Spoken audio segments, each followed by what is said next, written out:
You graduated from the prestigious Hanyang University Medical School in Korea. Presumably, you could have developed a successful career as a medical doctor in Korea. What made you decide to take on even greater challenges moving to the US? Oh, thank you for that question. I always, wanted to answer that question. This is the first opportunity by which I can answer this question. From my sophomore year at Hanyang University Medical School, I made the decision to go to US to study abroad right after graduating from the medical school. The main reason was to complete the graduate education course to become a medical scientist in the US, where basic medicine is most advanced, and to pursue a doctorate in both basic science and medicine. After graduating from Hanyang University, serving military for 3 years, I told my mentor, Professor Lee Yong-sung, that I would go to the US and become a doctor of chemistry to develop a new drug to stop aging.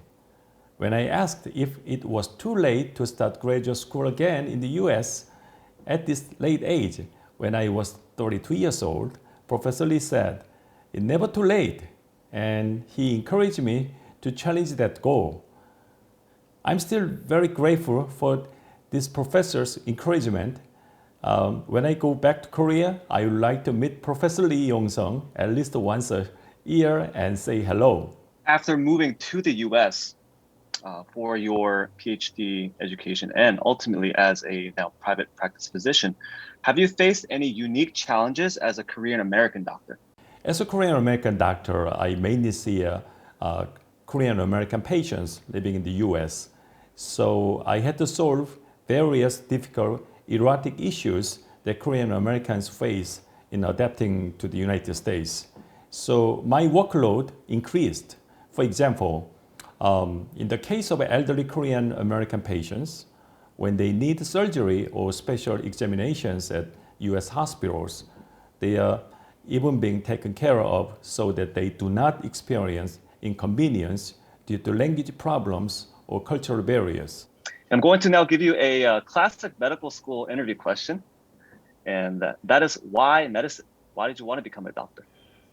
As I go through my teenage years, I have a very serious question on my mind. I was determined to give my whole life to find the answer to this question. That question was the question of what human beings are. I have a feeling that man is the most mysterious being in the universe. So at first I wanted to be a philosopher. My father, an obstetrician and gynecologist, wanted me to succeed him as a fellow OBGYN doctor, but I didn't want to be a doctor because watching my father under pressure and having surgeries on many critically ill patients, I believed becoming a doctor was not something I wanted to do. However, one day, my father advised me the answer to the question of what human beings you so desperately wanted to understand is that if you study as a doctor, you will know better than philosophers. At that time, I thought this was it. So I decided to become a doctor who researches without seeing patients. After that, after attending Hanyang Medical University, and I realized that people eventually die of old age. And I wanted to liberate people from the pain of aging. Most of all, I hated the pain of growing old myself. I have come to truly love human beings. I wanted to do something great for humanity. I wanted to give mankind something great.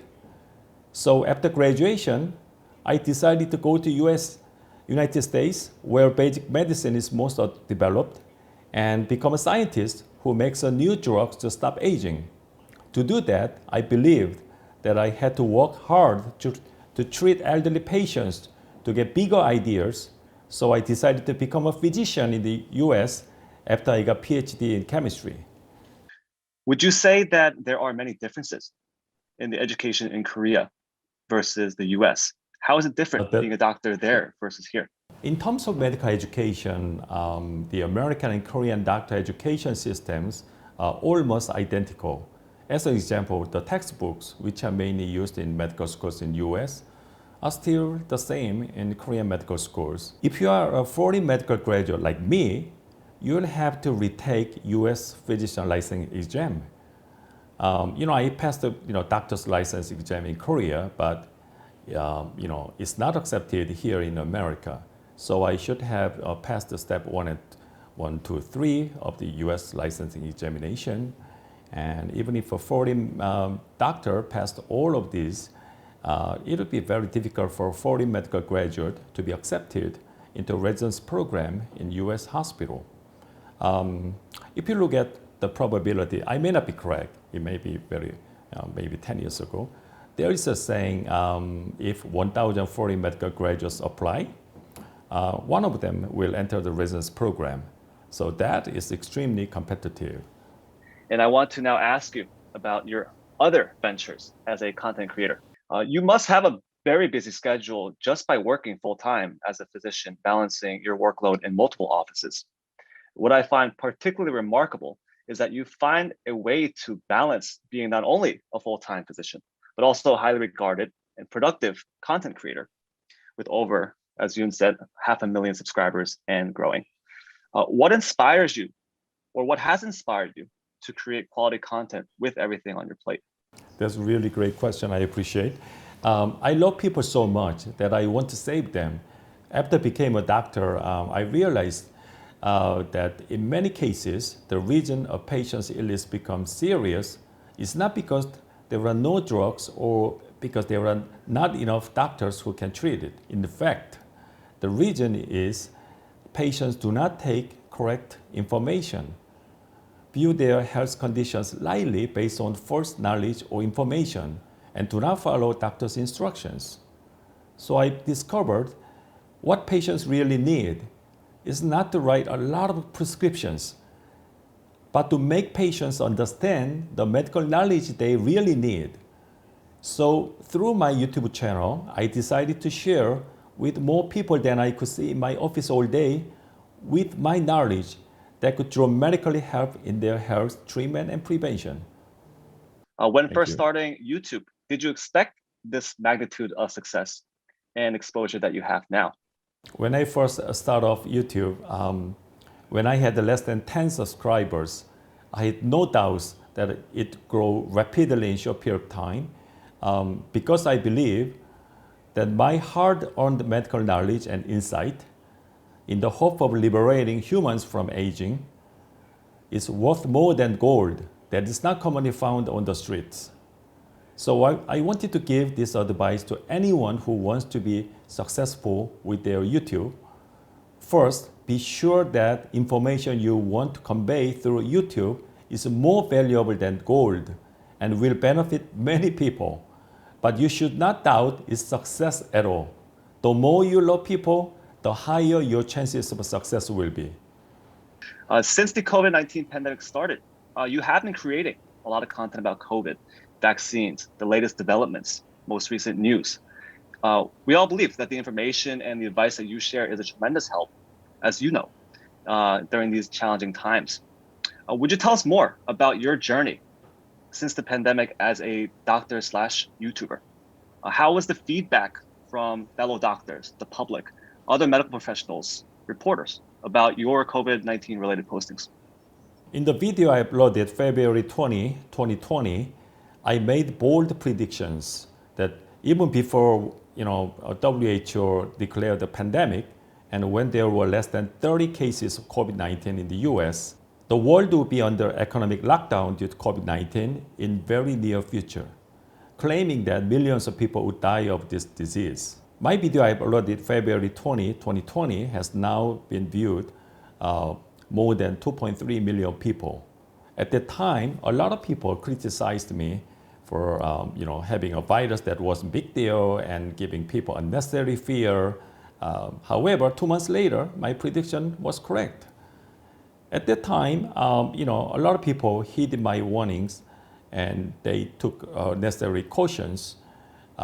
Later on, they thanked me so much for early warnings. And later on, I told many people to protect themselves and families from this COVID-19 through vaccination.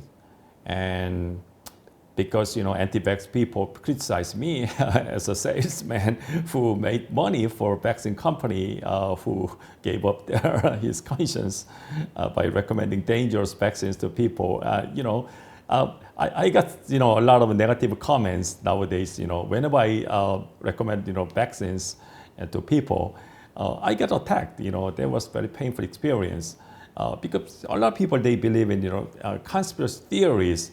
However, I'm feeling very good about all the footages and my lectures on COVID vaccines and even side effects, my experiences.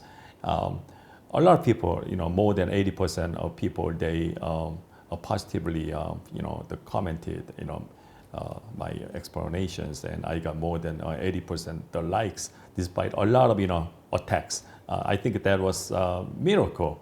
And also I got a lot of interviews, requests from some medias, but actually I refused because, even just maintaining my YouTube channel alone is so much, tremendous labor for me. And while I'm working as a busy doctor and I have to upload and prepare all the lectures, it's so much challenging. So I turned down all the requests, interviews and from some mass media. How would you predict the COVID situation to pan out? I'm not saying that you have to make a definitive prediction, but is there something that we accept as norm now, or is this going to pass? One thing I can say to you very clearly, this pandemic will end. I don't know when, but this pandemic surely end. The reason is we have done mass vaccination campaigns. More than 70% in US, fully vaccinated. A lot of people, got infected because of Omicron. We believe maybe half of New Yorkers already got, Omicron infections, even though they weren't aware of it. They actually have the herd immunity. And so coronavirus, they try to mutate to escape our immunity. And so they keep making new variants to survive. However, when you look into the genomic size of a spike protein, just like a 200 kilodalton the size, the coronavirus SARS-CoV-2 has its limitations by which this virus can mutate to escape the immunity. Eventually, this coronavirus will exhaust its own the possible mutations. And however, our immune system is amazing. We have more biological diversity which can override, supersede their mutation potentials because their genomic size is very limited. And there will be one last variant which I call Armageddon variant. When it Armageddon variant become predominant, and this pandemic will over. But one good news is that when you are fully vaccinated and you got some Omicron breakthrough infections, you're gonna be like a super immune person. That means your immune system is very resilient. That means the antibodies you created through vaccination and natural infection is so robust and it can cover most of the future variants. That's the beauty of the resilience of our immune system. So, so having this Omicron situation, I think is kind of a blessing. It may not be a blessing for everybody. Some are immunocompromised, unvaccinated. They may have died of it, but still, we did a great, vaccine campaign, and at least 70%, U.S. people, they got fully vaccinated, even though, the booster dose, the rate is not that great. But however, because of Omicron, whether you like or dislike, a lot of people got infected even after booster dose. Some people say, "Oh, that's the failure. That's the failure. How you get the positive after get booster?" No, that's the blessing. Unless you are immunocompromised, that's the opportunity. Your immune system will adapt the better to this Omicron, and that diversity created through these breakthrough infections and through vaccination, the so-called hybrid, the system, will be able to tackle the future variants. That's the resilience. There is one Nature paper came out. They already made the the pseudoviruses in the presence of convalescent sera. That means they made the virus mutate to escape the immunity. Surprisingly enough, they already predicted the Omicrons and even the variants after the Omicron. We all know about that. The last variants, they can mutate. The combinations, they can make all the genetic reassortment. There's very limited. There's only one last variant, which I call Epigenic variant. The current vaccine will be almost nullified once the mutant come out. However, once you get Omicron natural infection and plus vaccinations, and we're gonna be able to tackle even this very scary, the last variant, because they already did experiments. Someone fully vaccinated and natural infection, their neutralizing antibodies were able to neutralize this last variant. So I think that scientific work was so phenomenal. Actually, I'm preparing the lecture on it. And so I just want to give people hope. We shouldn't be depressed. This pandemic not going to go forever. It's for clear. No pandemic lasted forever. All pandemic ended by just herd immunity through natural infections or vaccinations. But one good news is that we have created highly efficient scientific breakthrough mRNA vaccines, which were extremely, extremely successful. The benefits outweigh the risks. But unfortunately, some people, they think in the reverse way.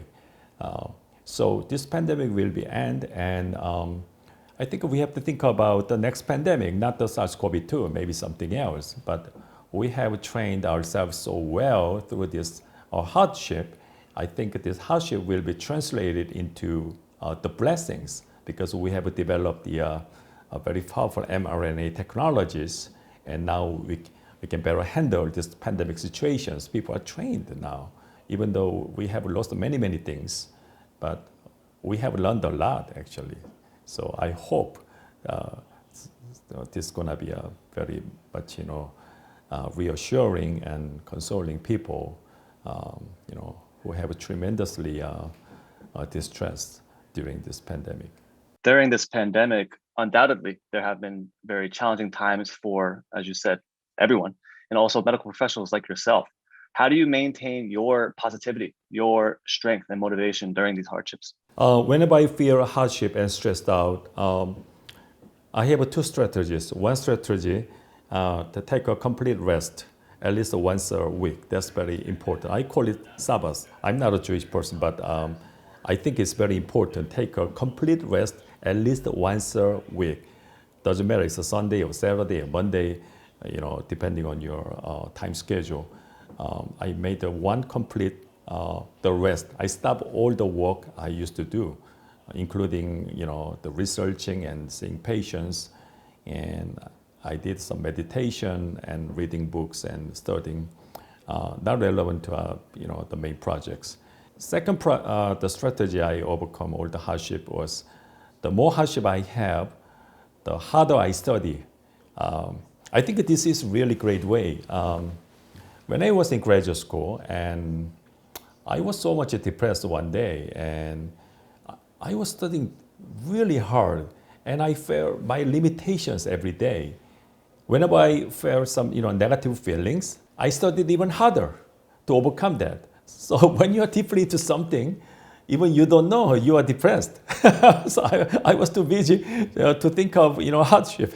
So Dr. Chung, how do you balance the rest days with the ultimately productive days? And now with kids, a family, how do you balance all the work that you're doing plus the quality of time that you spend with your loved ones? Well, actually, my son asked a very similar question when he went to Hawaii.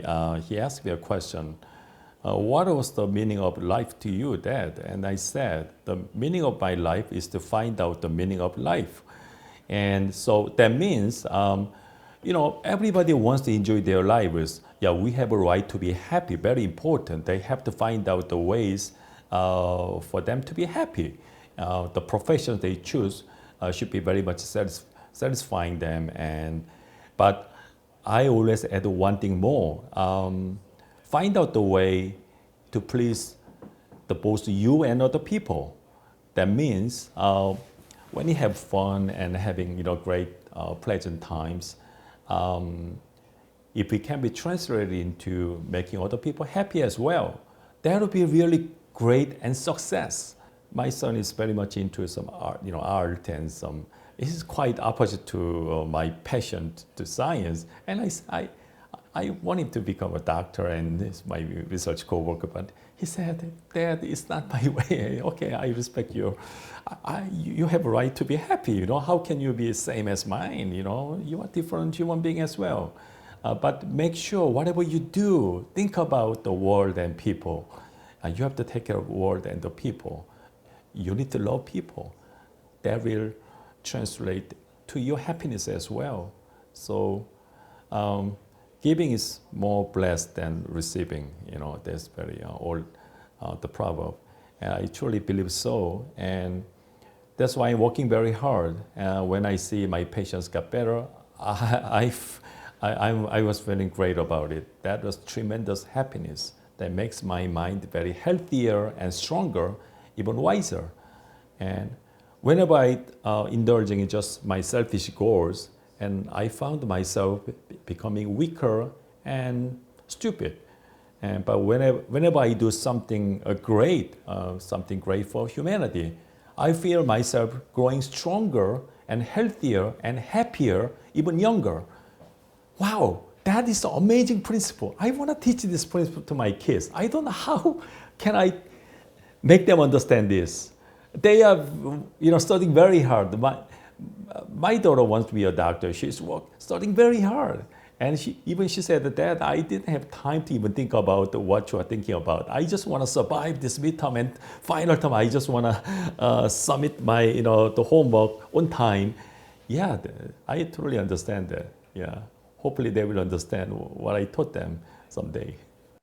I mean, you are a living example of what you just talked about, to have a bigger picture, to reach more than just within, and to hopefully along the journey help as many people to laugh, smile, and have a better life. So I applaud you for your efforts in that and for your teaching your children as well. To become valuable, you have to bring value. And instead of the other way around, trying to become valuable without ever offering something. What are some lessons that you learned from the pandemic that could help us manage a similar crisis in the future? I have seen some patients who lost their lives because of COVID-19, and I learned one thing. We need to educate people. That's very important.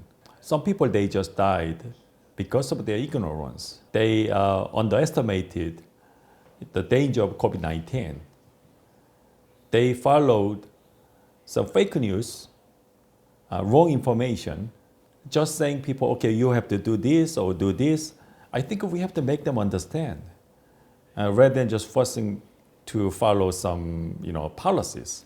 I think nowadays, when you look into YouTube, the world, there are so many contents. Whenever I see some content, that's full of all the fake news and wrong information. I think that one footage can kill tons of people. That's so unbelievable. So we have to fight, this wrong information. Of course, we have a freedom of speech. However, our freedom shouldn't be misused. Give people false information that can kill people. That's what I learned from this pandemic. I know a lot of people, CDC and government, are working hard making society healthier, but I think they have to put more efforts educating people rather than just, throwing data and just follow this, or you're gonna get penalties or lockdown, whatever. And people will resist without understanding the fact. So that's what I learned. Do you have any concluding thoughts or remarks for viewers of Korea Society? Any other insightful life advice? I think the Korea society is extremely important for fostering relations between U.S. and Korea. In New York, we have many Korean immigrants, and second generation, even third generations keep growing. This is really great for young professionals get connected to to do something great for both countries. Korea Society is so great, and I'm very much grateful for what they are doing. I will do my best if I can support any ways, and Korea Society is really great, and I love both countries so much, South Korea and USA. Both countries share common value system. That is very important, we fought for freedom, and we are fighting together. We are working together for mutual benefits. I'm so much honored to be invited for this interview. Thank you so much for inviting me, giving me this opportunity for some fundamental questions. I really appreciate. And thank you so much, Dr. Yu. I truly respect you, and I realize that you have different talents that I never imagined to have myself. That's so great, and I want to learn something from you maybe when we meet in person. Thank you so much, Dr. Zhang, on behalf of Korea Society, personally as well, for your insightful experiences, your contribution to not only your community, but also globally now through your platform and your advice on multiple facets. We really appreciate your time. Hope everyone has a great rest of their day, evening, wherever you are, and stay tuned for next.